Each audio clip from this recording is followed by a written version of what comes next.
എല്ലാവർക്കും നമസ്കാരം. അധ്യക്ഷൻ ശ്രീ ഹനീഫ റാവത്ത്, വിജയാനന്ദ, വേദിയിലിരിക്കുന്ന വിശിഷ്ട വ്യക്തികൾ, സുഹൃത്തുക്കൾ, ഞാൻ ഈ അഡ്വാൻസ് ഡയറക്റ്റീവ് അല്ലെങ്കിൽ ലിവിംഗ് ബിൽ എന്നുള്ള കാര്യത്തെ സംസാരിക്കുമ്പോൾ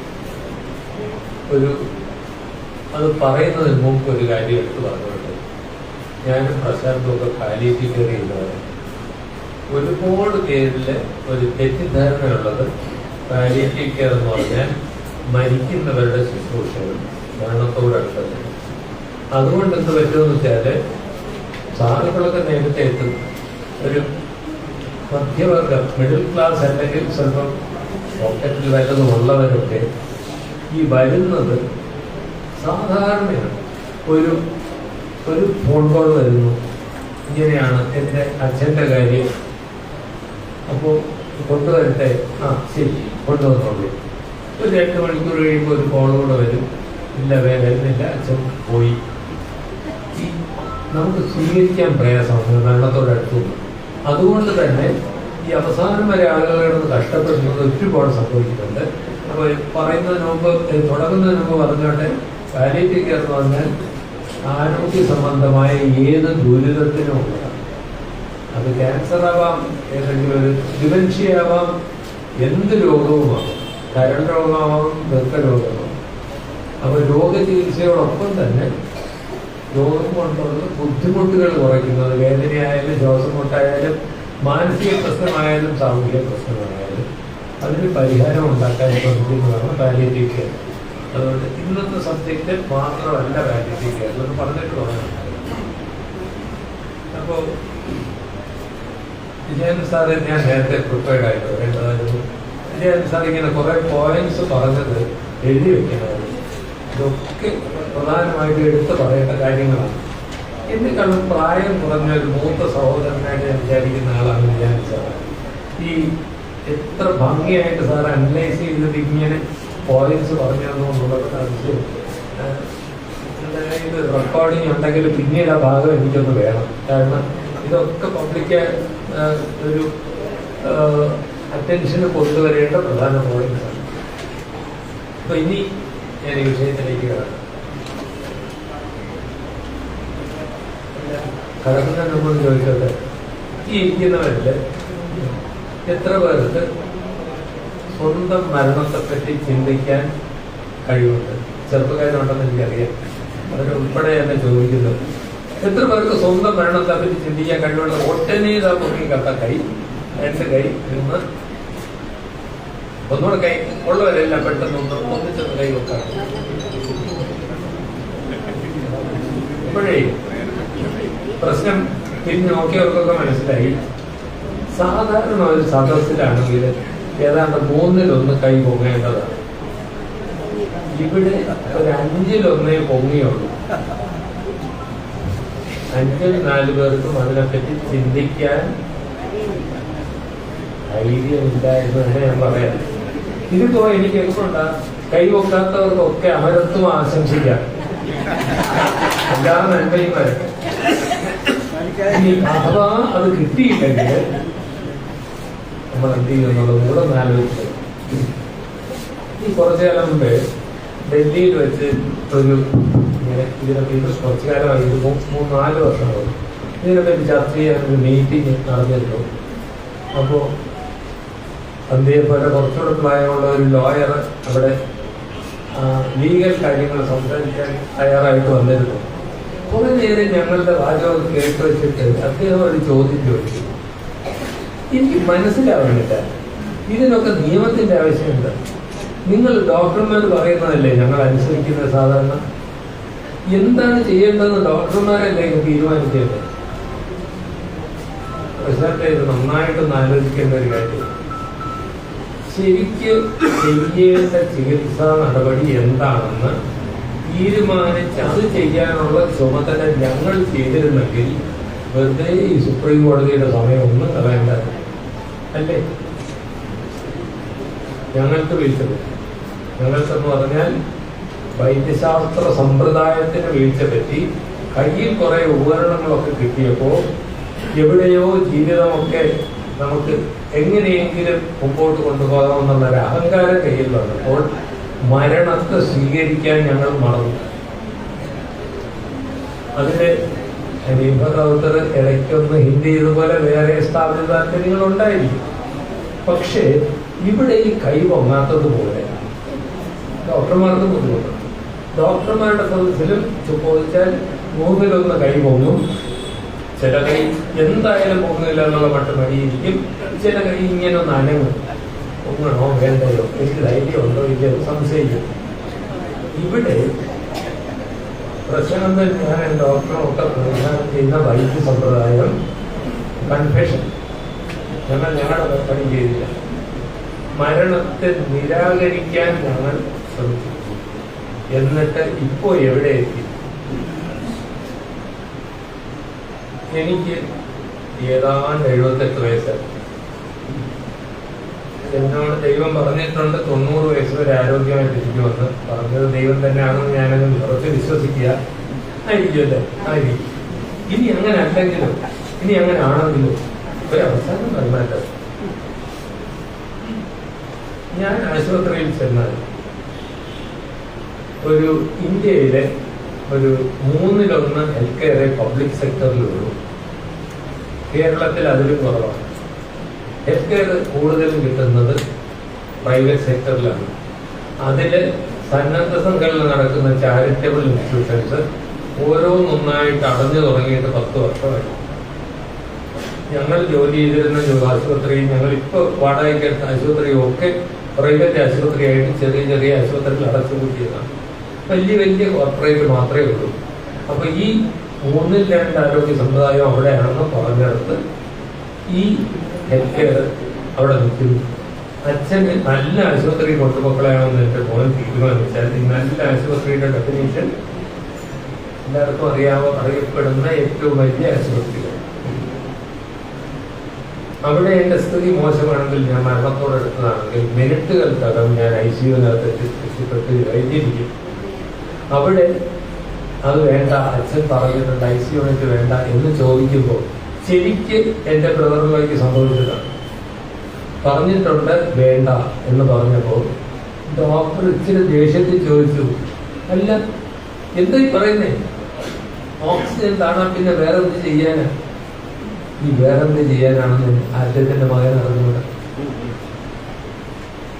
സ്വന്തം അച്ഛൻ തന്നെയല്ലേ എന്നൊരു ചോദ്യം കൂടെ അദ്ദേഹം അകത്തായി. പിന്നെ ഞാൻ പോയി വിപ്ലവം ഉണ്ടാക്കേണ്ടി വന്നു. തിരിച്ച് അദ്ദേഹത്തിനെ കൊണ്ടുവരാനും അവസാനം അദ്ദേഹം മകന്റെ മടിയിൽ തലവെച്ച് കിടന്നു പോയി. ഇത് നാളെ എൻ്റെ അവകാശമാണ്. വിജയാനന്ദ സാറിന് ഡിഗ്നിറ്റി എന്നുള്ള വാക്ക് പറഞ്ഞു. അന്തസ്സോടെയുള്ള ജീവിതം, ജീവിതം മരിക്കുന്ന നിമിഷം വരെയും ജീവിതമല്ലോ, അതെനിക്ക് അന്തസ്സോടെ വേണം. എനിക്ക് വേദനയോ ശ്വാസമുട്ടോ ബുദ്ധിമുട്ടോ ഉണ്ടെങ്കിൽ അതിന് പരിഹാരം ഉണ്ടാവണം. അതിന് പാലിയേറ്റീവ് കെയർ വേണം. അത് MBBSന്റെയും നഴ്സിംഗിന്റെയും സിലബസിൽ ഇപ്പോൾ വന്നു കഴിഞ്ഞു. 2019 മുതൽ മെഡിസിൻ സിലബസിലും 2022 മുതൽ നഴ്സിംഗ് സിലബസിലും ഉണ്ട്. നമ്മുടെ നാട്ടിൽ ഒരെണ്ണം ഇൻക്ലൂഡ് ചെയ്ത് കഴിഞ്ഞാൽ നടപ്പിൽ വരുത്താനുള്ള ഇംപ്ലിമെന്റേഷൻ ഗ്യാപ്പ് എത്ര കിലോമീറ്റർ ആണെന്ന് ആരും അളന്ന് നോക്കിയിട്ടില്ല. നടന്നാലായി, നടന്നില്ലെങ്കിലായി. ഞങ്ങളൊക്കെ അതിന് പരിശ്രമിക്കുന്നുണ്ട് നടപ്പിൽ വരുത്താൻ. പക്ഷെ ആ ഒരു കാലം അവര് തിയറിയൊക്കെ പഠിച്ച് ഇതൊക്കെ പഠിച്ചു വെച്ചാൽ അവർ കാണുന്നത് എന്താ? സീനിയർ ഡോക്ടർമാരെല്ലാം ചെയ്യുന്നതല്ലേ അവർ കണ്ടുപഠിക്കുന്നത്. അപ്പൊ അവിടെ പ്രാക്ടീസ് മാറാതെ വലിയ വ്യത്യാസം വരാൻ വിഷമമുണ്ട്. അപ്പൊ ഇവിടെയാണ് ഡെത്ത് ലിറ്ററസി എന്ന കോൺസെപ്റ്റ്. ഒരു 2 തലമുറ മുമ്പ് എൻ്റെ കുട്ടിക്കാലത്തൊക്കെ മരണം എന്ന് വെച്ചാൽ നമ്മുടെ ചുറ്റും നടക്കുന്ന കാര്യങ്ങൾ. കൂട്ടുകുടുംബങ്ങളാണ്. ഞാൻ കണ്ടിട്ടുണ്ട് മുത്തച്ഛനും അവരുടെ അച്ഛനും ഒക്കെ മരിക്കുന്ന കാഴ്ച. അത് അപ്പൊ ഞങ്ങളെ കുട്ടികളെല്ലാം ഒന്നും പറഞ്ഞു വിടുകയൊന്നുമില്ലായിരുന്നു. ഞങ്ങൾ നോക്കിക്കൊണ്ടിരിക്കുകയാണ്. മരണം എങ്ങനെയാണ് ഇന്നത്തെയോ?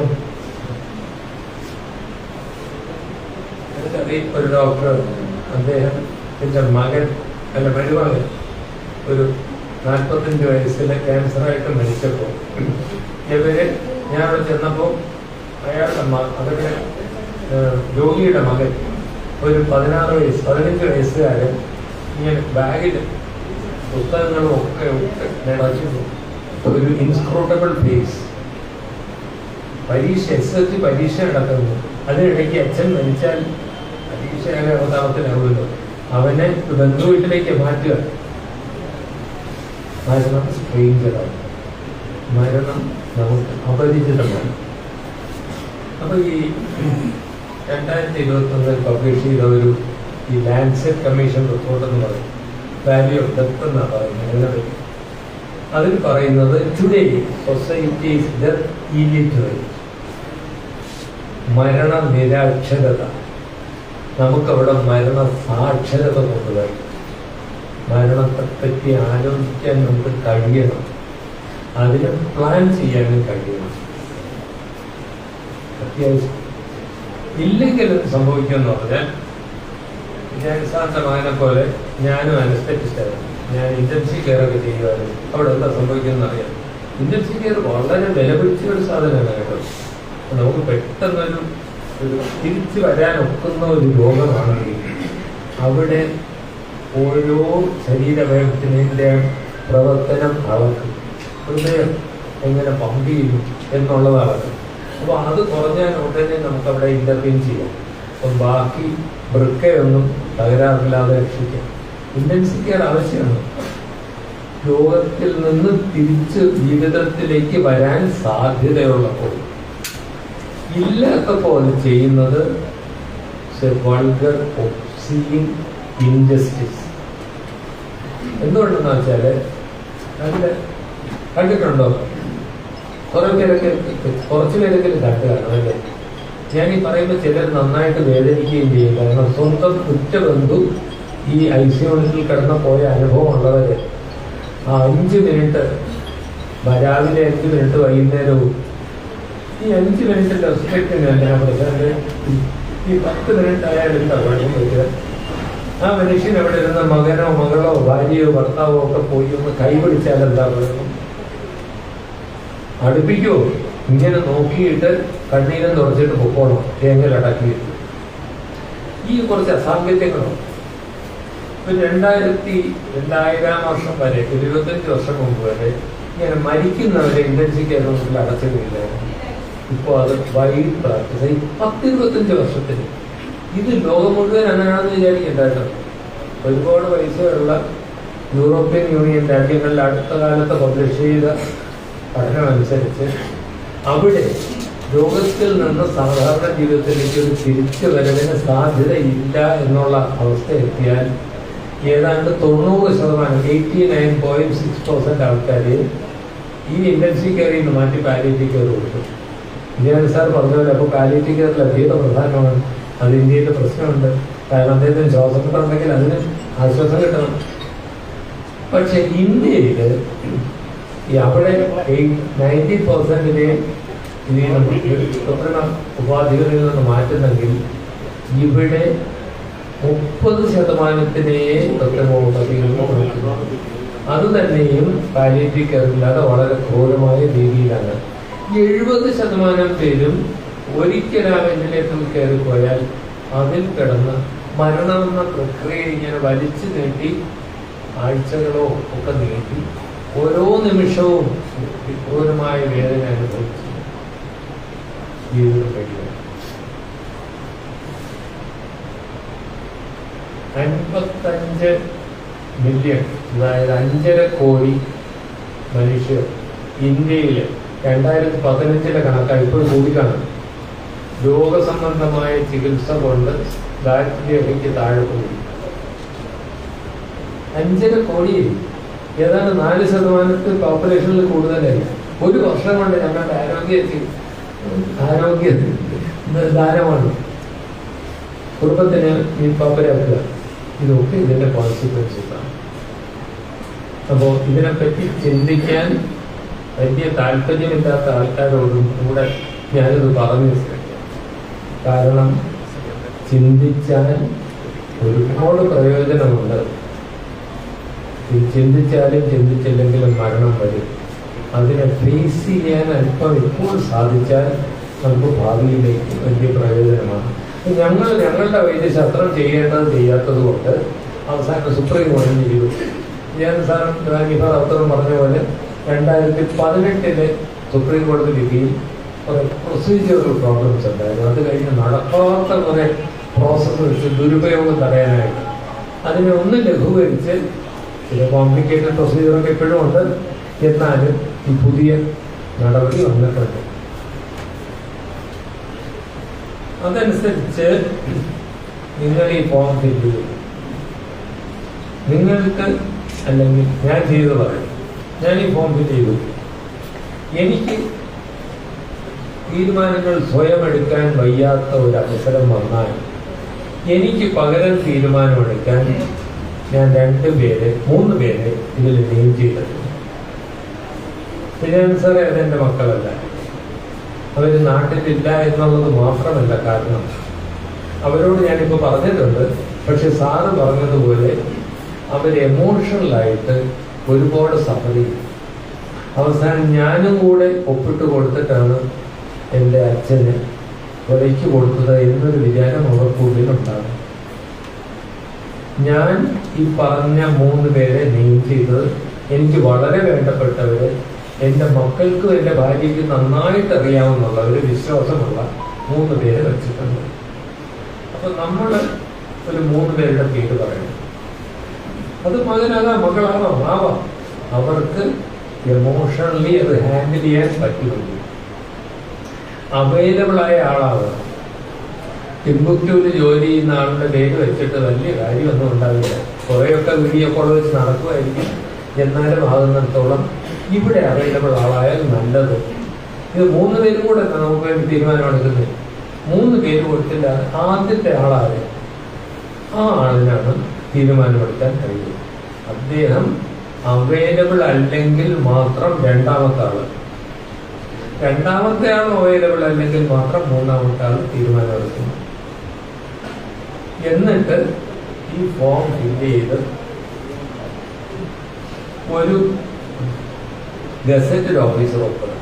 നോട്ടറി കോപ്പീസും ആവാം. ഗസറ്റഡ് ഓഫീസർ ഒപ്പിടുമ്പോൾ 2 സാക്ഷികൾ വരും. ഇതില് ചില സംശയങ്ങൾ കാണും.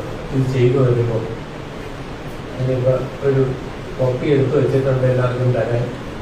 ഇതില് ചില ഗവൺമെന്റ് ID എന്ന് വെച്ചാൽ എന്താ വെച്ചാൽ സർക്കാരിന്റെ ഏതെങ്കിലും ഒരു ഐഡിയേ ഉള്ളൂ. ഞങ്ങളൊക്കെ ആധാർ കാർഡെന്ന് സിമ്പിളായിട്ട് പറയും. അതിന്റെ നമ്പർ കൊടുക്കണം, ഈ അറ്റോർണീസിന്റെയും കൊടുക്കണം, വിറ്റ്നസിന്റെയും കൊടുക്കണം. ഈ ഗസറ്റഡ് ഓഫീസർ ഒപ്പിട്ട് കഴിഞ്ഞാൽ ഈ ഇരിക്കുന്ന സാധനം ലീഗലി വാലിഡ് ഡോക്യുമെന്റ് ആണ്. അതുകൊണ്ട് എന്താ പ്രയോജനം എന്ന് ചോദിച്ചാൽ, നിങ്ങൾ കുടുംബത്തിനോട് സംസാരിച്ച് അവർ സമ്മതിച്ചിട്ടില്ലെങ്കിൽ ഇതുകൊണ്ട് ഒരു പ്രയോജനമില്ല. നിയമപരമായിട്ടൊക്കെ വാലിഡാണ്. പക്ഷേ തലയിൽ കാണുന്ന അവസരമുള്ള ഏത് ഡോക്ടർക്കും അറിയാൻ മരിച്ചവരിതിനെ കോടതി പോവില്ല. ജീവിച്ചിരിക്കുന്ന കുടുംബാംഗങ്ങൾ ചിലപ്പോൾ പോകും. ഞാൻ എന്തൊക്കെ എഴുതി വെച്ചാലും സാധാരണ ഒരു ഡോക്ടർ ബന്ധുക്കൾ പറയുന്നത് കേട്ടാ ബുദ്ധി. അതുകൊണ്ട് ഇവരോട് സംസാരിക്കുന്നത് ഇത് എളുപ്പമുള്ള കാര്യമല്ല എല്ലാവർക്കും. കാരണം സ്വയം അതിനെപ്പറ്റി ആലോചിക്കാൻ സാധിച്ചിട്ടില്ല. ഇത് പറ്റും. അത് സാധിച്ചു കഴിഞ്ഞാൽ ചിലപ്പോൾ ചെറുപ്പക്കാർക്ക്, എൻ്റെ ഭാര്യയോട് ഞാൻ പറഞ്ഞു, അപ്പം ഞങ്ങൾ ഒക്കെ സംസാരിച്ച് ഓക്കെ ഒക്കെ ആക്കി. 2 മക്കളുണ്ടെങ്കിൽ ഞാൻ അവരോട് പറഞ്ഞു. ഒരാൾ പറഞ്ഞു കാര്യമൊക്കെ കേട്ടിരുന്നു, ഓക്കെ അച്ഛാ, സ്ട്രെയിറ്റ് അവേ, ഒരു പ്രശ്നമില്ല. മറ്റവൻ അച്ഛൻ എന്തിനൊക്കെ ഇതൊക്കെ പറ്റി പറയുന്നു, അച്ഛനിപ്പോൾ കുഴപ്പമൊന്നുമില്ല, ലൈഫ് സ്റ്റൈൽ ഡിസീസ് ഒന്നുമില്ലല്ലോ, അച്ഛനൊന്നും വരില്ല, അച്ഛനോട് വേണം, ഞങ്ങൾക്ക് കുറേ കാലം കൂടെ വേണം, അച്ഛൻ ഇപ്പം ഇതിനെ പറ്റി ഒന്ന് സംസാരിക്കും. ഇത് പ്രശ്നമുണ്ടാകും. അപ്പോൾ പല മാർഗങ്ങളുണ്ട്. ഒന്ന്, ഞാൻ ചെയ്തത് ഞാൻ വിട്ടില്ല. അയ്യോ എനിക്കിത് വിട്ടുകളാനൊക്കെ കുറച്ച് ദിവസം കഴിഞ്ഞ് വീണ്ടും പറഞ്ഞു. ഒരു രക്ഷയില്ലാതെ ഞാൻ ഒരു ദിവസം പറഞ്ഞു, എന്നെ ഒന്ന് എനിക്കൊരു ടോക്ക് കേൾക്കാൻ പോകണം, എന്നെ ഒന്ന് കൊണ്ടുപോകും. ശരി, ഞാൻ ട്രൈ ചെയ്ത് വന്നു. ടോക്ക് നടന്നിട്ടല്ലേ ഞാൻ തിരിച്ചു വരൂ, അവനും കൂടി കേട്ടു. ഈ വിഷയമാണ്. അത് തിരിച്ചു വരുന്ന വഴിയിൽ അവൻ പറഞ്ഞു, അച്ഛൻ പറഞ്ഞത് മനസ്സിലായി, ശരി. കാരണം കേൾക്കാൻ സമ്മതിച്ചു കഴിഞ്ഞാൽ അവിടെ അങ്ങനെ നിർബന്ധിതനായി അവിടെ പെട്ടുപോയി അവൻ. പക്ഷെ കേട്ട് കഴിഞ്ഞാൽ ആർക്കും കാര്യം മനസ്സിലാവും. ഇതിൽ വേറെ എന്താ റോക്കറ്റ് സയൻസ് ഒന്നും ഇല്ലല്ലോ. ഇതാണ് എനിക്ക് തോന്നുന്നു ലിവിങ് വില്ലേജിന്റെ ഏറ്റവും പ്രധാന ഭാഗം, കുടുംബം സമ്മതിക്കുക. ഞാൻ പിള്ളേരുടെ ഒരു കാര്യം കൂടെ പറയും, സാധാരണ രോഗികളുടെ മക്കളോടൊക്കെ പറയാറുള്ളതാണ്. ഒരു കാര്യം മനസ്സിൽ ഉറപ്പിക്കണം, നിങ്ങൾ ഈ വ്യക്തിക്ക് വേണ്ടി ഏറ്റവും നല്ല കാര്യം ചെയ്യുള്ളൂ എന്ന് മനസ്സിൽ ഉറപ്പിക്കണം. അതങ്ങനെയല്ലേ? അല്ല, പലപ്പോഴും സംഭവിക്കുന്നത്. അങ്ങനെ ഇരിക്കുമ്പോഴാണ് വലിയ പൊസിഷൻ ഇരിക്കുന്ന അമ്മാവൻ വരുന്നത്. അമ്മാവന് പ്രധാനമാണ്, പിള്ളേർക്കെല്ലാം വലിയ റെസ്പെക്റ്റാ. ഏതാ എന്തോടെ ഇത് ഇവിടെ ഇട്ടേക്കാണ്, എനിക്കിപ്പോ കാശി ലോക്കാൻ വഴിയാണോ? ആശുപത്രി ഇപ്പം ആംബുലൻസ് വിളിക്കുക, ഞാൻ കൂടെ വരാം. ഇത് സാധാരണ സംഭവിക്കുന്ന കാര്യം. അപ്പോൾ മക്കളോടും ഭാര്യയോടും ഭർത്താവിനോടും ഒക്കെ പറയേണ്ട കാര്യം, എനിക്ക് വേണ്ടി ഏറ്റവും നല്ലതെന്തെന്ന് നിങ്ങൾ തീരുമാനിച്ച് നിങ്ങൾ ചെയ്യണം. ഇത് ബന്ധുക്കൾ ആരെങ്കിലും ഇതിനെപ്പറ്റി അറിവില്ലാത്തവർ പറഞ്ഞു കേട്ട് അവരെ ബോധിപ്പിക്കാൻ വേണ്ടി ഒന്നും ചെയ്യരുത്. ഇതൊക്കെ പറഞ്ഞു കഴിഞ്ഞാൽ പലപ്പോഴും ചെയ്യും. പിന്നെ ഞാൻ ഇതിനു വേണ്ടി വേറൊരു മാർഗം പറയുന്നത്, ഇതിനെപ്പറ്റി കുറച്ച് ലേഖനങ്ങളൊക്കെ പേപ്പറിലൊക്കെ വന്നിട്ടുണ്ട്. ഇല്ലെങ്കിൽ ഇത് കയ്യിൽ വെച്ചോണ്ടിരുന്നാൽ മതി. ഇതാ മോനെ, എനിക്ക് ഇതാ ഞാൻ ഇത് വായിക്കുകയായിരുന്നു, നീ ഇതൊന്ന് നോക്കണേ, നീ നോക്കിക്കുക, എനിക്കിത് ചെയ്തേ പറ്റും എന്ന് 1, 2, 3 പ്രാവശ്യം പറയുക. ആ വിഷയം വിട്ടുകളയാൻ പാടില്ല, നിർബന്ധിക്കണം. അവർ മനസ്സിലാക്കി കഴിഞ്ഞാൽ അവർ സമ്മതിക്കും. അവർക്കിപ്പോൾ മനസ്സിലാക്കാൻ തയ്യാറില്ലാത്തത് നമ്മുടെ തെറ്റ്. നമ്മൾ ഇതിലൊന്നും അവരെ എക്സ്പോസ് ചെയ്യാതെ വളർത്തിയതുകൊണ്ടാണ്. അത് ഏറ്റവും അത്യാവശ്യമായിട്ടുള്ള ഒരു കാര്യം. ഈ ഞാൻ ഒന്നുകൂടെ ഇത് പറഞ്ഞാൽ, ഇത് സാമാന്യം സിമ്പിളാണ്. ഇത് ഫില്ല് ചെയ്യുക. ഇംഗ്ലീഷിലും മലയാളത്തിലും ഉത്തരം കോപ്പി എടുത്ത് വെച്ചിട്ടുണ്ട്. ഇത് ഫിൽ ചെയ്തിട്ട് നമ്മൾ മനസ്സിൽ തീരുമാനിക്കുന്ന, നമുക്ക് തീരുമാനമെടുക്കാൻ കഴിവില്ലാത്തതെങ്കിൽ പകരം തീരുമാനിക്കേണ്ട ബന്ധുവോ അല്ലാത്തതോ ആയ 3 പേരുടെ പേരും വിശദവിവരങ്ങൾ ഇതിൽ കൊടുക്കുക. അവരുടെ ഒപ്പ് വേണം. അവരുടെ ഒപ്പ് വേണ്ട. ഇത് ഗസറ്റഡ് ഓഫീസറുടെ മുമ്പിൽ ഇത് സർട്ടിഫൈ ചെയ്യണം. Gazetted officer ഒപ്പിടണം. 2 സാക്ഷികൾ വേണം. അവിടെയാണ് സാക്ഷികൾ. ഇനി കുറച്ച് കാര്യങ്ങൾ കോടതി വിധിയിലുണ്ട്. ഗവൺമെന്റ് ഇതെല്ലാം സൂക്ഷിക്കാനൊരു പ്രപ്പോസിറ്ററി ഉണ്ടാക്കണം. അവിടെ ഇതെല്ലാം സാക്ഷിക്കണം. ഇതൊന്നും നടന്നിട്ടില്ല. നടന്ന് കിട്ടുമോ എന്ന് ചോദിച്ചാൽ എനിക്ക് അറിഞ്ഞുകൂടാ. കിട്ടിയെന്നാൽ വലിയ പാടൊന്നുമില്ല. ഇതിനെ ചെയ്യുന്നവരെ ആധാർ കാർഡുമായിട്ട് തന്നെ ലിങ്ക് ചെയ്താൽ പോലെ വേണമെന്ന് വിചാരിച്ചാൽ നടക്കും. പക്ഷെ അത്രയും ഇമ്പോർട്ടൻസ് വരണമെങ്കിൽ പൊതുജനങ്ങളുടെ ഡെത്ത് ലിറ്ററസി ഇമ്പ്രൂവ് ചെയ്യും. ഒരു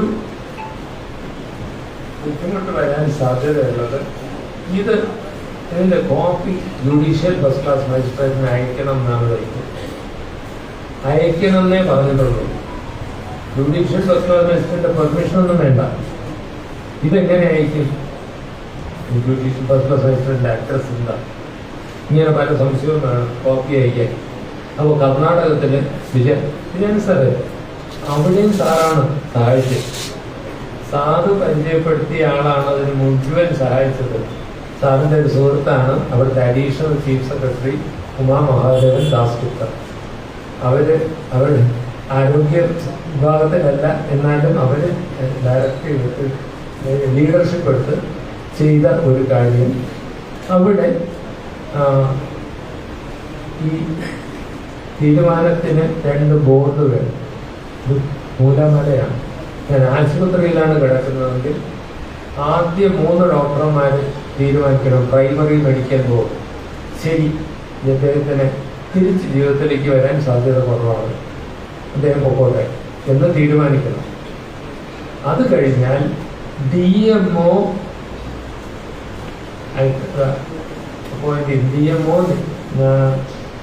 നെയിം ചെയ്യുന്ന ഒരു ഡോക്ടർ ഉൾപ്പെടെ വേറെ ഒരു 3 അംഗ കമ്മിറ്റിയും കൂടെ സർട്ടിഫൈ ചെയ്യണം. ഞാൻ അവിടെ കിടന്ന് നരയിക്കുകയാണ്. അതിൻ്റെ ഇടയിലാണ് primary medical board, secondary medical board സന്ധ്യ.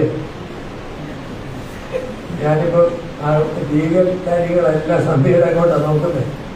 ഇതിനിടയ്ക്ക് പ്രൈമറി മെഡിക്കൽ ബോർഡും സെക്കൻഡറി മെഡിക്കൽ ബോർഡും കർണാടകയിൽ ഒന്ന് ചെയ്തു. വേറൊരു കാര്യം, ഓർഗൻ ട്രാൻസ്പ്ലാന്റേഷന് ഒരു എല്ലാ സ്ഥലത്തു നിന്നുള്ള 130 പേരുടെ പേര് അവിടെ സർക്കാരിൻ്റെ രജിസ്റ്ററിലുണ്ട്. കർണാടകത്തിൽ ആരോഗ്യ സെക്രട്ടറിയുടെ ഒരു ഓർഡറിൽ ഈ 130 എത്രയെന്ന് വെച്ചാൽ അത്രയും ഡോക്ടർമാരെല്ലാം ഇതിന് DMO നെയിം ചെയ്തതായിട്ട് ഡീംഡാണ്, അങ്ങനെ അങ്ങ് സ്വീകരിച്ചിരിക്കുന്നു. അപ്പോൾ അതിലാരായാലും മതി.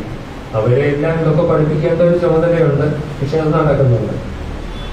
പിന്നെ അവിടെ ചെയ്തത് ഈ ഒരു ഇമെയിൽ ID ഹൈക്കോടതിയിൽ നാം തോന്നുന്നു കിട്ടി. ജുഡീഷ്യൽ ഫസ്റ്റ് ക്ലാസ് മജിസ്ട്രേറ്റിന് അയക്കാനുള്ളത് ഈ ഇമെയിലിൽ അയച്ചാൽ മതി. അങ്ങനെയും ഒരെണ്ണം ചെയ്തു വെച്ചിട്ടുണ്ട്. ഇത്തരം കാര്യങ്ങളൊക്കെ സിമ്പിളായിട്ട് ഇവിടെ ചെയ്യാനൊക്കുന്നതാണ്.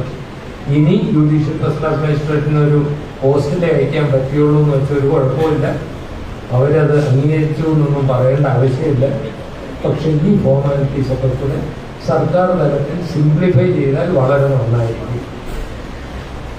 ഈ സുപ്രീം കോടതി വിധിക്ക് പ്രാബല്യം എനിക്ക് അറിയുന്നിടത്തോളം സന്ധ്യ കറക്റ്റ് ചെയ്യുവാൻ തെറ്റാണെങ്കിൽ ഒരു നിയമം പാസാക്കിയാൽ അപ്പോൾ മുതൽ ഇത് ഇൻവാലിഡാണ്.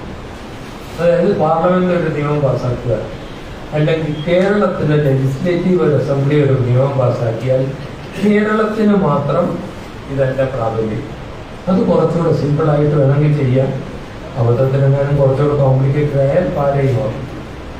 അപ്പോൾ ഇത് ഒക്കെയാണ് ഇനി ഭാവിയിലുള്ള പോസിബിലിറ്റി. ഞാൻ നിർത്താൻ പോവുകയാണ്. അതിനൊരു കാര്യം പറഞ്ഞാണ്, എനിക്കൊരു സജഷനുണ്ട്. ഇനിയിപ്പം കുറെ കൈ പൊങ്ങിയല്ലോ, ചിലപ്പോൾ അടുത്ത ദിവസങ്ങളിൽ കുറച്ച് കൈയിലൂടെ പൊങ്ങാൻ സാധ്യതയുണ്ട്. അങ്ങനെയുള്ളവർക്ക് വേണ്ടി നമുക്കൊരു ചെറിയ വർക്കിംഗ് ഗ്രൂപ്പുകൾ വേണം. സ്വന്തമായിട്ട് ഈ ചെയ്യുന്നവർ, ഈ തീരുമാനിക്കാൻ താല്പര്യമുള്ളവർ ഈ ഫോം ഒന്ന് ഫില്ല് ചെയ്യുമ്പോൾ കുറേ സംശയം വരും. അതെല്ലാം കൂടെ മാർക്ക് ചെയ്ത് വയ്ക്കുക. നമുക്ക് ഒന്നിച്ചിരുന്ന് ഒരു ദിവസം ഇതിനെ ശരിയാക്കി. തൽക്കാലം ഞാൻ നിർത്തട്ടെ. എല്ലാവർക്കും നമസ്കാരം. ഒരുപാട് സമയമായി.